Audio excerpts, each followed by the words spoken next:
So yun, welcome sa aking YouTube mga idol. So for today's video, sasagutin lang natin yung tanong ng ating isang subscriber. So ang tanong niya ay, paano yung sa picture naman po tapos magsasalita, dyan din po ba? So ito ang gagawa natin ng tutorial for today's video mga idol. So simple lang yan gawin. So siyempre unang-una, kung mayroon na kayong picture, sundan nyo lang ako. So dito may gagawin tayong example mga idol. So ang gagawin lang po natin ay pumunta lang tayo sa Grok AI. Ito po. Yan.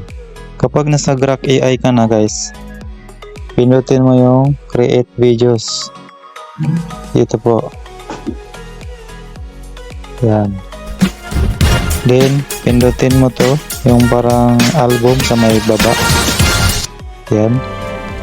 Pindutin mo yung animate photos. Yan. Then ito ang gagawin kong example, si Pangulong Marcos. Yan. Then done lang natin. So mayroon na tayong napiling picture.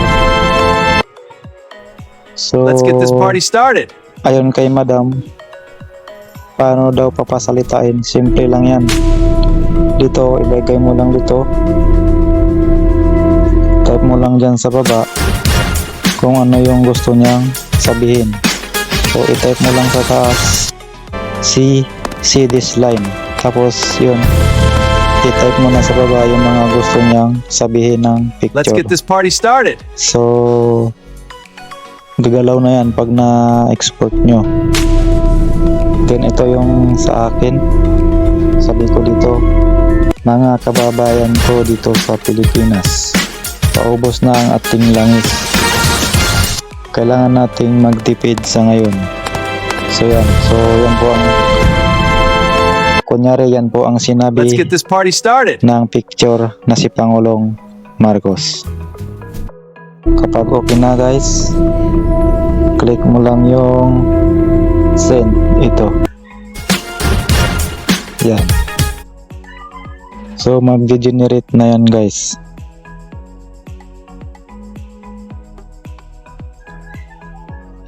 Ayan. Shoutout nga pala sa isang subscriber natin, si John Mags. Ayan. So subscribe nyo sa kanyang YouTube channel mga idol. Ayan. So pa-subscribe na din po. Nakababahan ko dito sa Pilipinas. Paubos na ang ating langis, kailangan nating magtipid sa ngayon.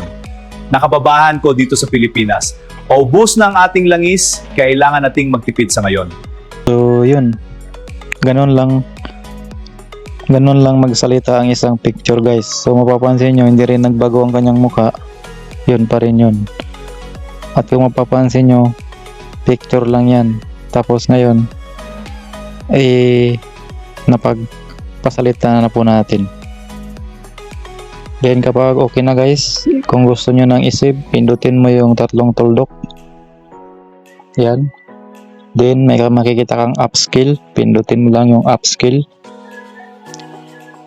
Antayin natin matapos yung upskill. Then pindutin yung download para mag-save na sa inyong gallery. Ito guys, download. Yan. Yun, download complete. So ibig sabihin guys, doon na po sa ating gallery. So yun lang, sana sa nag-comment ma'am, sana is alam mo na ngayon kung paano magsalita ang isang picture. Kung sa mga bago pa lamang dito sa aking YouTube, so humingi po ako ng kaunting suporta sa pamamagitan ng pag-subscribe. Maraming salamat mga idol sa panonood. God bless. Bye bye.